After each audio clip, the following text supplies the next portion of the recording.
ഇതാ ഇപ്പൊ കേട്ട സൗണ്ടില്ലേ? വേറൊന്നുമല്ല, ഞാൻ പറഞ്ഞുതരാം. ഒരു ക്രോഷ്യേറ്റിന്റെ ബേസിക് ആയിട്ടുള്ള കാര്യം സ്റ്റിച്ച് എങ്ങനെ ചെയ്യാമെന്ന് കാണിക്കാൻ വേണ്ടിയിട്ടാണ് ഇന്ന് ഞാൻ വന്നിട്ടുള്ളത്. ഞാനിവിടെ ഒരു ത്രെഡ് എടുത്തിട്ടുണ്ട്. കാണുന്ന പോലെ ആദ്യം നമ്മളൊരു സ്ലിപ്പ് നോട്ടാണ് ഉണ്ടാക്കുന്നത്. ഞാനിത് പറയുമ്പോൾ നിങ്ങൾക്ക് എത്രത്തോളം ക്ലിയർ ആവും എന്ന് എനിക്കറിയില്ല, പക്ഷെ നിങ്ങൾക്ക് കാണുമ്പോൾ അത് മനസ്സിലാവും എങ്ങനെയാണ് ഒരു സ്ലിപ്പ് നോട്ട് ഉണ്ടാക്കുന്നതെന്ന്. നമ്മളൊരു മുല്ലപ്പൂവൊക്കെ കോർക്കുന്ന നേരത്ത് ഉണ്ടാക്കുന്ന അതേപോലൊരു നോട്ടാണ് ഇപ്പം നമ്മൾ ക്രോഷ്യേറ്റ് തുന്നുന്ന നേരത്തും ഹുക്ക് ഇടാൻ വേണ്ടിയിട്ട് യൂസ് ചെയ്യുന്നത്.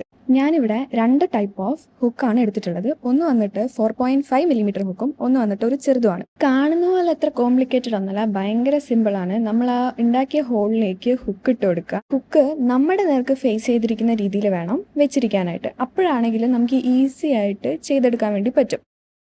എന്നിട്ട് ഈ ഹുക്കിനെ നമ്മൾ ത്രെഡിൻ്റെ മേലെ കൂടെ എടുത്തിട്ട് അടിയിലൂടെ ഹുക്കുള്ള പോർഷനിലൂടെ വലിച്ചെടുക്കണം. ഇങ്ങനെ നമ്മൾ പതുക്കെ പതുക്കെ ചെയ്തെടുക്കണം. അപ്പോൾ ഏതാണ്ട് ഇതേപോലെ നമുക്ക് ചെയിൻ, അതായത് നമ്മുടെ ബേസിക് ആയിട്ടുള്ള ചെയിൻ റെഡിയാവും. കുറച്ച് ക്ഷമ ഉണ്ടെങ്കിൽ മാത്രമേ ചെയ്തെടുക്കാൻ പറ്റുള്ളൂ. ഫസ്റ്റ് തന്നെ റെഡി ആവണമെന്ന് ഒരു നിർബന്ധമില്ല. പ്രാക്ടീസ് മേക്ക് യു പെർഫെക്റ്റ് എന്നല്ലേ.